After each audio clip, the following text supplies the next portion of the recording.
सन 1959 तिब्बतीय विद्रोह के बाद जब भारत ने दलाई लामा को शरण दी तो भारतीय चीन सीमा पर एक हिंसक घटनाओं की श्रृंखला शुरू हो गई।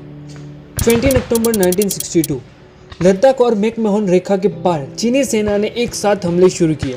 चीनी सेना दोनों मोर्चे में भारतीय बलों पर उन्नत साबित हुई और पश्चिमी क्षेत्र में चुशुल में रेजांगला एवं पूर्व में तेवांग पर अवैध कब्जा कर दिया। पूरे एक महीने युद्ध के बाद 21 नवंबर 1962 को युद्ध विराम की घोषणा की।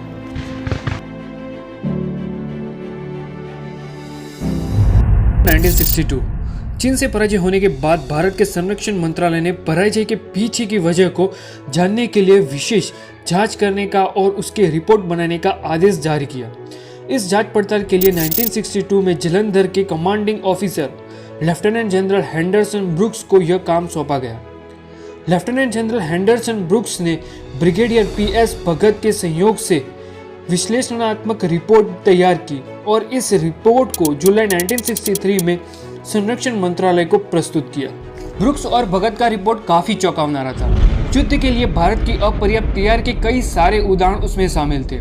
ब्रुक्स और भगत ने भारत की पराजय के पीछे की सबसे बड़ी वजह राजकीय आगेवानों की लापरवाही और व्यूहात्मक लघु दृष्टि को जिम्मेदार साबित किया।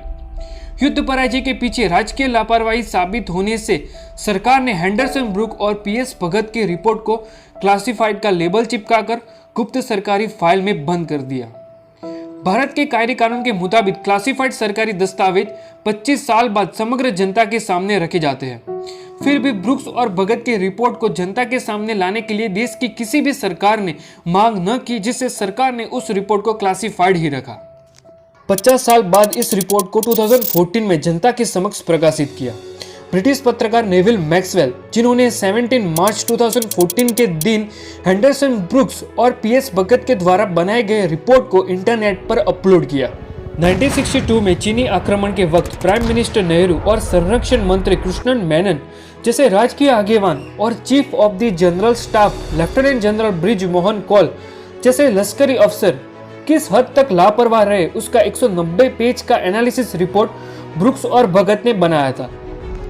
रिपोर्ट कुछ इस तरह था कि 8 सितंबर 1962 यानी चीनी सेना ने भारत पर आक्रमण के एक महीने पहले नेफा सरहद पर मैकमोहन मोर्चा संभाले मुख्य चौकी के भारतीय अफसर ने हेडक्वार्टर को एक दिन अर्जेंट मैसेज भेजा कि चीनी खुश्की दल के 600 जितने सिपाही आक्रमण करने वाले हैं और उन्होंने फायरिंग शुरू कर दिया है, फौरन लश्करी सहायता भेजे। यह संदेश काफी महत्वपूर्ण था भारतीय सेना के लिए, जिससे उन्हें युद्ध के लिए तैयार होने का मौका मिलता, लेकिन ऐसा हुआ नहीं।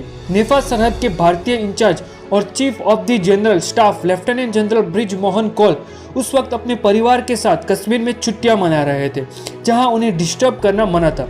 फिर भी कुछ भी करके चीनी सिपाही नेफा में घुसे हैं, यह संदेश ब्रिज मोहन तक पहुंचाया। फिर भी सीनियर अफसर अपनी ड्यूटी समझकर युद्ध के लिए रवाना न हुए। लेफ्टिनेंट जनरल ब्रिज मोहन का पद chief of the general staff का था, जिसकी वजह से देश का संरक्षण और खुफिया तंत्र उनके अंडर काम करता था और उनकी फर्ज बनती थी कि वो तंत्र को अलर्ट करे और सेना को युद्ध के लिए तैयार करे, पर ऐसा बिल्कुल भी न हुआ।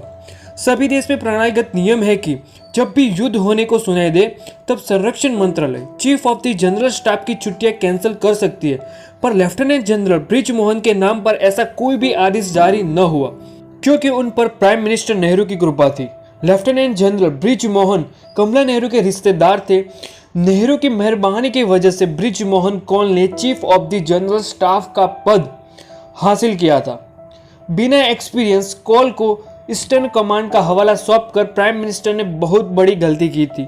और तो और प्राइम मिनिस्टर नेहरू कौल की लश्करी सलाह के मुताबिक चलते थे, क्योंकि वे आपस में रिश्तेदार होने की वजह से प्राइम मिनिस्टर नेहरू उन पर ज्यादा भरोसा करते थे। लेफ्टिनेंट जनरल हेंडरसन ब्रुक्स और ब्रिगेडियर पीएस भगत के रिपोर्ट के मुताबिक भारत चीन के सरहदी मामलों में और संभवित रूप से होने वाले भारत चीन विग्रह में कई मंत्रियों को केवल अपने राजनीतिक हितों में ही रुचि थी।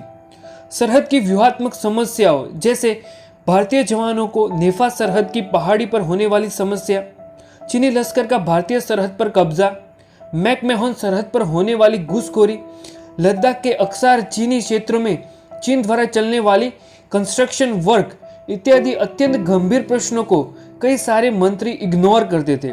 उसके परिणाम रूप नेफा और लद्दाख पर 30,000 चीनी सैनिकों ने 20 अक्टूबर 1962 के दिन भीषण तोप और गोलीबारी के साथ सहसा आक्रमण कर दिया। जब चीनी सेना ने आक्रमण किया तब लद्दाख का 35,000 स्क्वायर किलोमीटर एरिया पर भारतीय सेना का कोई भी पहरा नहीं था। वहां पर एक भी सिपाही तैनात नहीं था।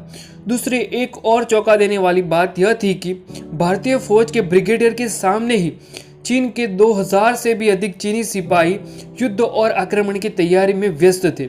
लेकिन दिल्ली सरकार के आदेश अनुसार ब्रिगेडियर को दुश्मन सिपाही पर गोलीबारी करने की अनुमति बिल्कुल भी नहीं थी, क्योंकि ब्रिगेडियर और उनकी फौज का काम सिर्फ रक्षा करना था, आक्रमण करने की सत्ता उनके पास नहीं थी। इस तरह चीन और भारत का यह युद्ध बरोबरी का था ही नहीं। 30,000 जितने चीनी सिपाही का सामना करने के लिए भारतीय जवानों के पास एवरेज 15 बुलेट्स थी, जबकि चीनी सिपाही ऑटोमेटिक राइफल से लैस थे और उसके सामने भारतीय जवानों के पास बोल्ट राइफल और अफसरों को पिस्तौल के सहारे यह युद्ध लड़ना था।